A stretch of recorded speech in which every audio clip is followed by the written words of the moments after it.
Berarti sakniki wiwit detikne ti. Niki kok niti.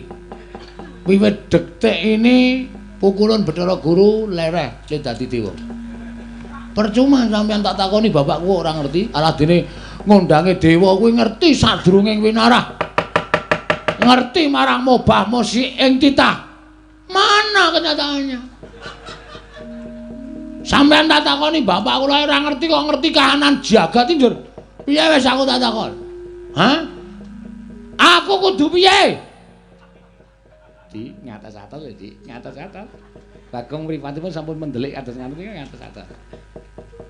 Yen ngono kowe meksa, mesti meksa.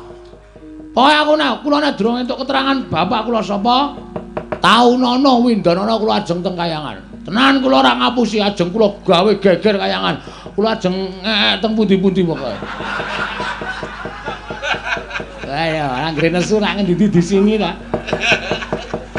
Jane jan apa kayangan kok teng trenyek ra karo-karoan. Asli ra ngapusi aku. Ora arep tak guru ki. Ben teng mriko tlotok teng mriko tlotok ben kayangan ambune ra enak. Bong, wis hangong-hangong apa? Ora suruh kok hangong-hangong.